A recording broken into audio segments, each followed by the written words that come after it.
So it's a great pleasure to introduce Dr. Neha Sekhri, who's a consultant at Barts Hospital, who's going to go through the treatment options in myocarditis. Thank you. Thank you, Jerry. Thank you all for coming, and thank you, Perry, for the invitation. Sam's very nicely taken you through the causes of myocarditis, alluding to the fact that it's just not ACS type, but you have a varied presentation and you need to keep your suspicion index quite high. Now, I'm putting this list here, but when you have these causes, he's also mentioned you need to think about etiology, and this is just one example of an exhaustive list that you need to be aware of.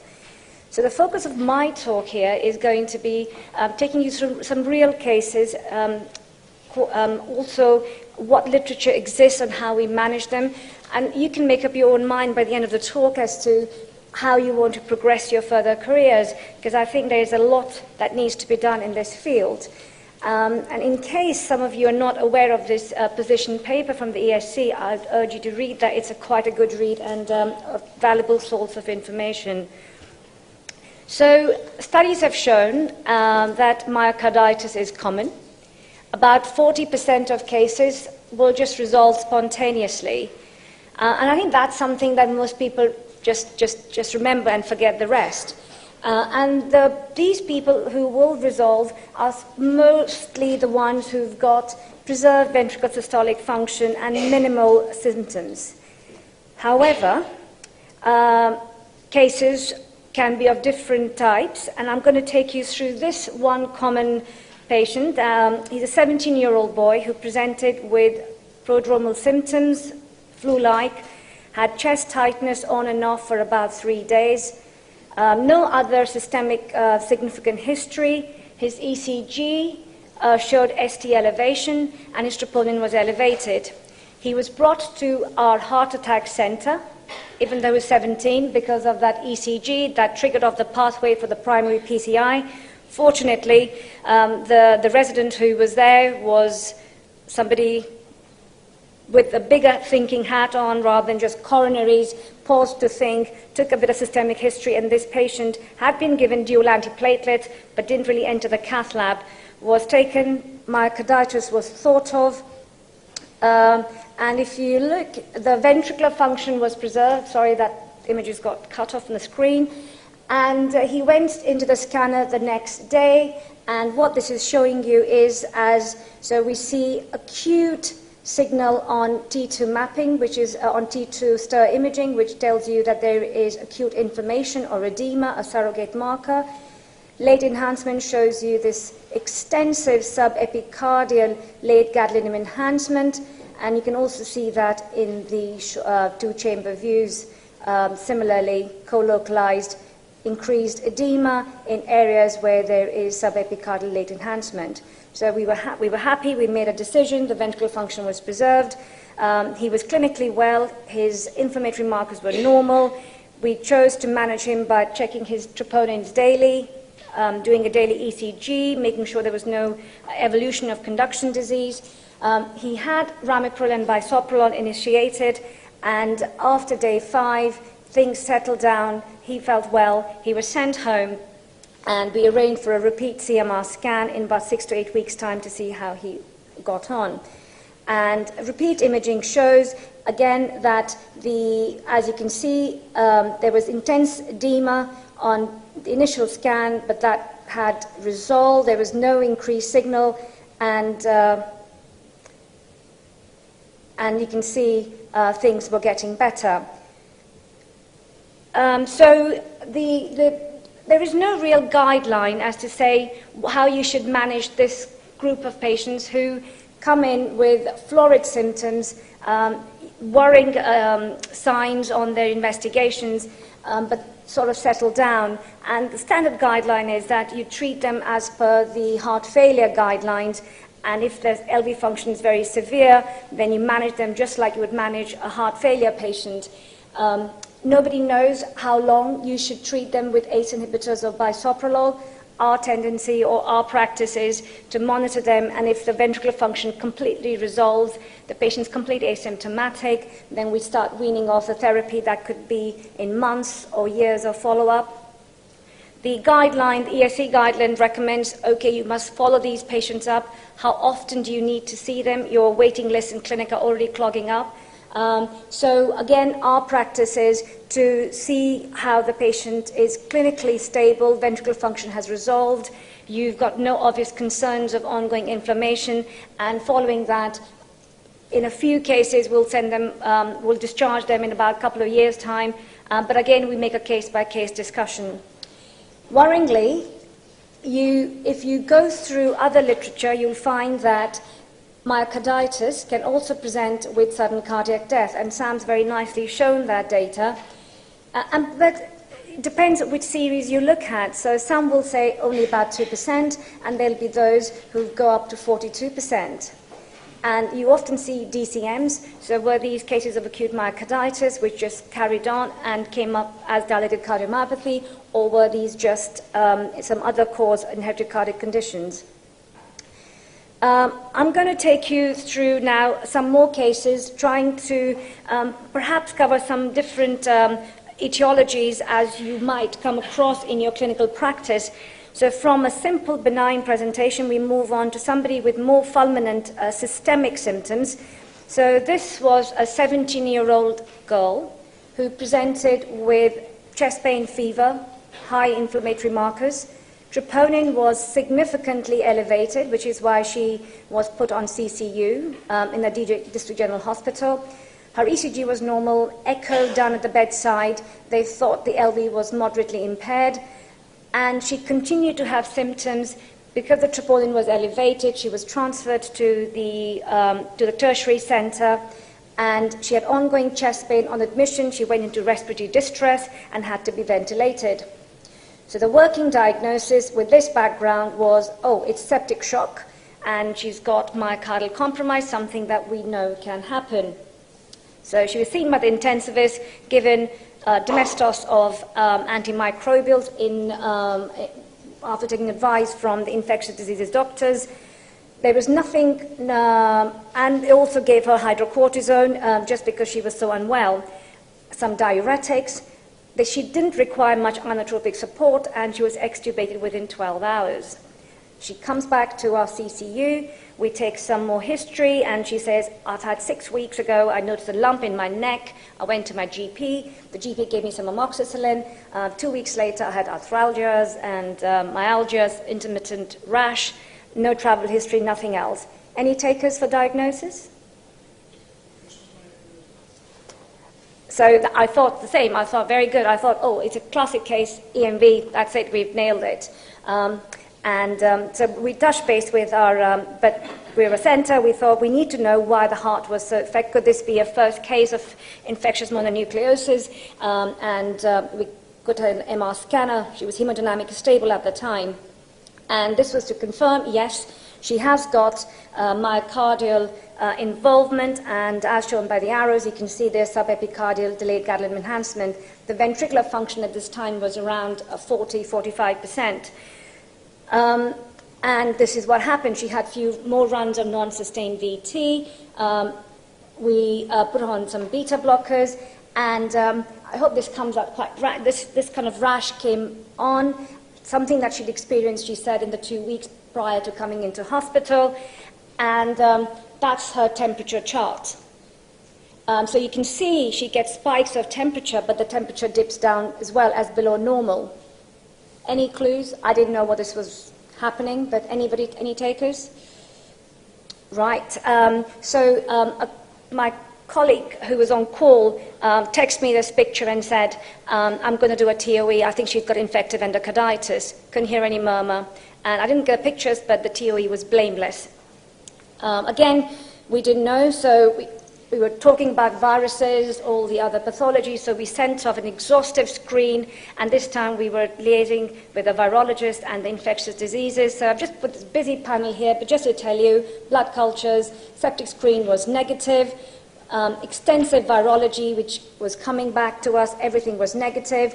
Then autoimmune serology was negative. She was Afro-Caribbean, so they thought it could be SLE or some sort of an autoimmune disorder.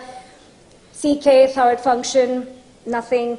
Chest CT, full body, I mean, we chose to do it because even though she was 17, we just couldn't come to why she was having such swinging temperatures. And, Jerry, the answer lay in a humble ferritin. So this was done because when we saw the hemoglobin was 8, and it was just, why should somebody, is this just because she's unwell that her hemoglobin's 8? So as is known, we sent up a hematinics, not thinking why we were, and when it came up to over 70,000, I was completely stumped as to what to do. So does this help anybody with any differentials?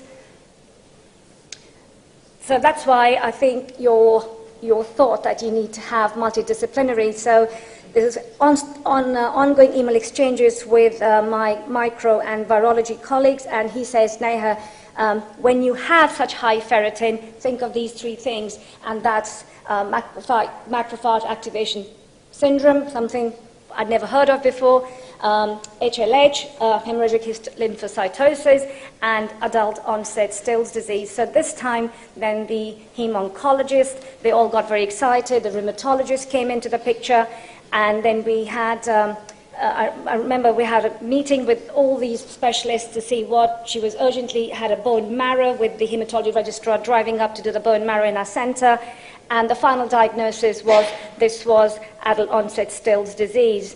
She was given high-dose steroids, managed with the rheumatology support, started on methotrexate, and she continued with her beta blockers. So this is 2 years follow-up. Her ferritin's down to 30, 35. Her ventricular functions evolved, is near normal, and she has got very minimal fibrosis down in the basal lateral wall. So moving on to arrhythmias. So this patient was a 44-year-old, again presented with classical ACS-like symptoms, with chest pain, no significant past medical history other than asthma. That was his ECG. He was brought in cardioverted to sinus rhythm. Troponin was elevated. Young man, Asian, chest pain, coronary disease was the likely cause. He went on to have an angiogram, and that was blameless. So the default would have been unexplained VT, go to EP, get an ICD, and off you go.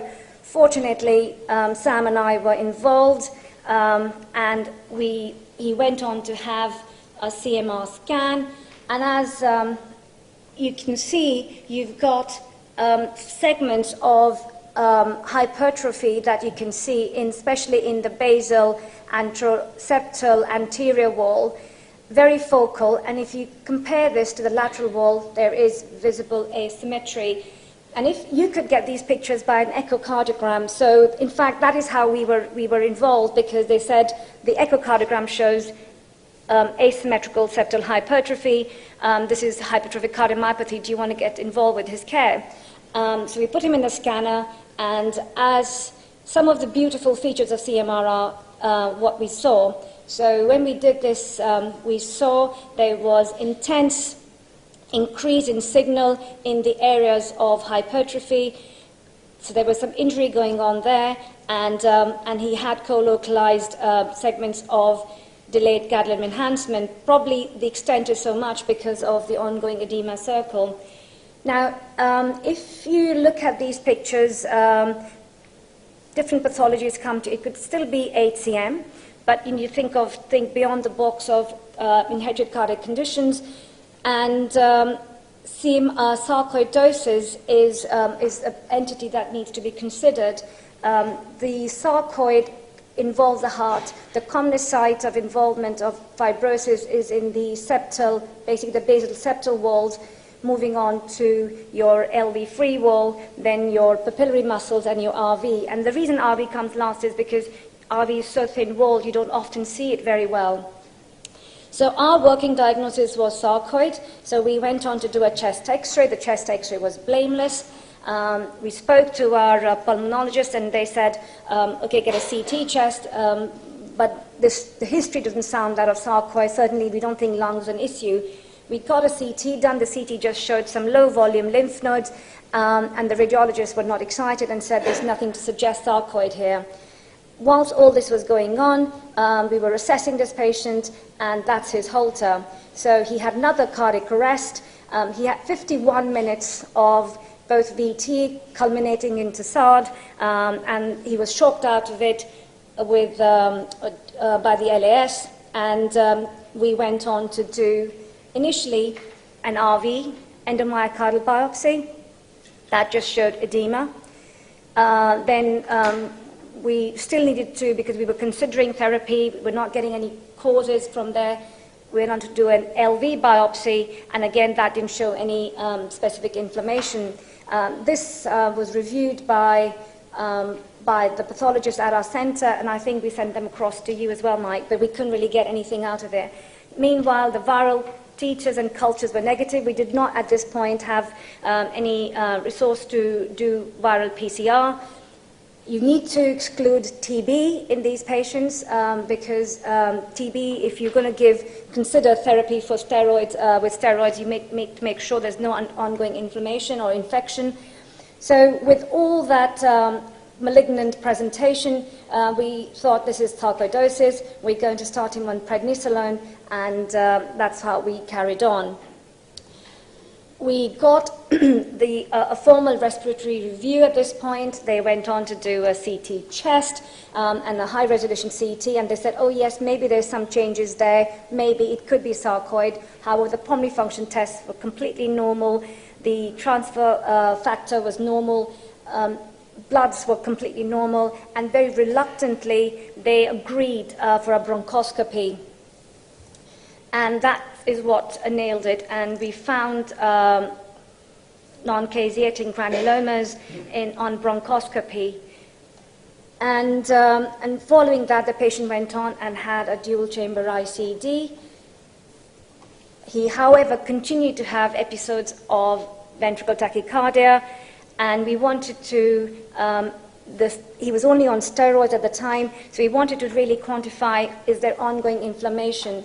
Because his ICD was not MRI compatible, we could not put him in the MRI scanner, so we went on and got an FDG PET scan, and you can see there is increased uptake in the lateral wall. In keeping with his systemic symptoms, the PET-CT findings, we started him on methotrexate, and 6 months post-immunosuppression, the signal has completely reduced. And now he is over 2 years of therapy. He's off methotrexate. He's only on 2.5 and off prednisolone, just being managed as standard heart failure in our clinic. Contrast this acute presentation with this chronic presentation of a 38-year-old lady who presented to us with 6 months history of worsening shortness of breath. She was in NYHA class 3 to 4. She gave sort of history of no chest pain, no palpitations, and no syncope. She was a diabetic, hypertensive, hyperlipidemia, and we thought, okay. So that was her ECG, which shows, I'll let you decide what you think this is. Her chest X-ray shows a big enlarged heart, and that was her echo. So Commoner Garden, they thought, Asian lady, all the risk factors, that's her ECG, heart's gone, she's obviously got multivessel coronary artery disease. And but she was stable, the troponin was not elevated, so she went into the MR scanner, and the MR scanner showed that the LV was severely dilated and impaired. There was no edema, but the late gadolinium enhancement or tissue characterization shows patchy, subendocardial, subepicardial, late gadolinium enhancement, so quite extensive. And the pattern of fibrosis seen here is a combination of both non-ischemic and ischemic causes. So when I say you can see transmural, and when you get transmural causes, you think about coronary disease. When you get subepicardial, like you can see over here, you think about non-ischemic causes. So she warranted a coronary angiogram, and that was done, and that showed, again, normal unobstructed smooth coronaries. So what was the diagnosis here? So our empirical diagnosis here was this could be sarcoid. So she went on to have a CT chest, and this time the CT chest shows, okay, there are some changes consistent with sarcoidosis. The respiratory team came back and said, normal lung function, normal blood gases, they're not interested, she does not need anything from the respiratory view, so you can go and manage her as you want. She continued to have increased ventricular ectopy, so we were wondering, can we start her on steroid or steroid-sparing immunosuppression? But we needed some data because she was troponin negative. The MR hadn't shown any activity of edema. The inflammatory markers were normal. So we got an FDG PET, and this too did not show any active disease. However, what the FDG PET CT showed was these features would be consistent with sarcoid lung disease. So on this note, we up-titrated her heart failure medication. She went on to have a CRTD implanted, and I'm pleased to say that this is now a year on, and she's stable, not requiring any steroids or steroid-sparing immunotherapy at present.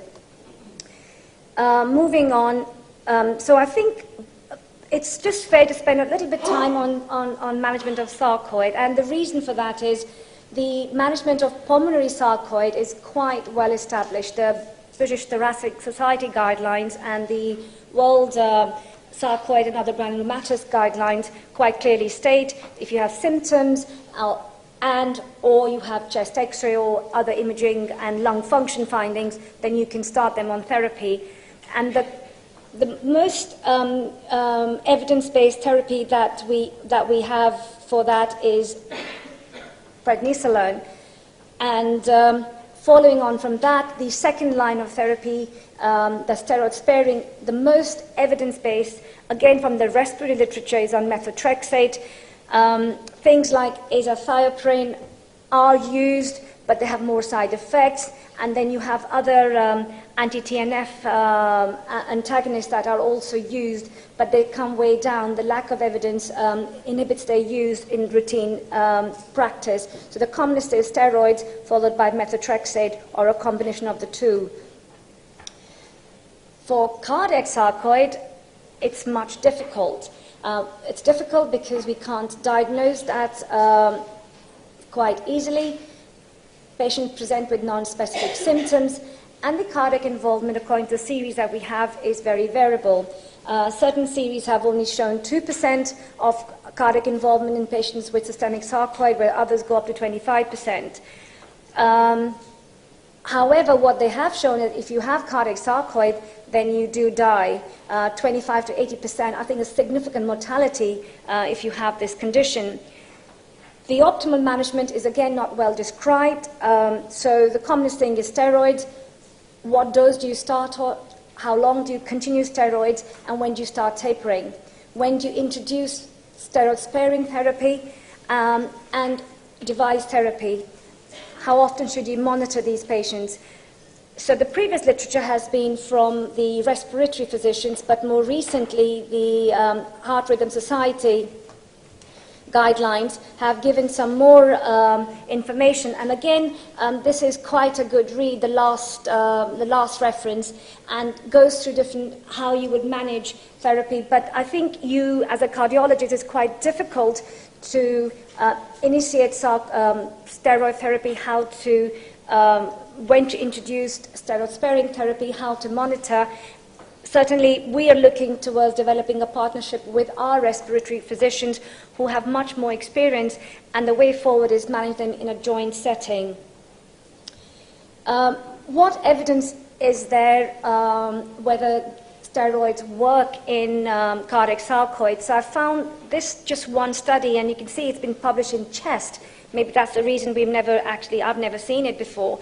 It's a very small study of about 12 patients who had cardiac involvement alongside systemic sarcoid involvement. And the diagnosis of cardiac involvement was just based on CMR imaging. There was no histological diagnosis. And I'm led to believe by the respiratory physicians that, if they've got somebody with sarcoid, they don't really push very hard for histology because the lung imaging is so diagnostic. So in this study, they took this cohort of 12 patients, started steroids in about 3 patients, and continued to image them at baseline, 6 months, and 1 year. And what they came out was that those of the 3, so they had 6 and 6, of the 3 patients that they gave steroids early, they did quite well, and the serial CMR scan showed that the changes had completely disappeared. And based on this very small study, they said if you do suspect cardiac sarcoid and their ongoing symptoms, you should just start them on steroid treatment, and you need to do CMR imaging in all patients with systemic sarcoidosis for early disease recognition. And I think that is something, how we advocate that, that's, again, I think, for discussion. But it's not always easy. So I've shown so far all the cases we managed to find an etiology, treat the patient, and there was a management plan in place. This was a difficult case. He's a 22-year-old who presented with diagnosis of myopericarditis about nearly 5 years ago at another center.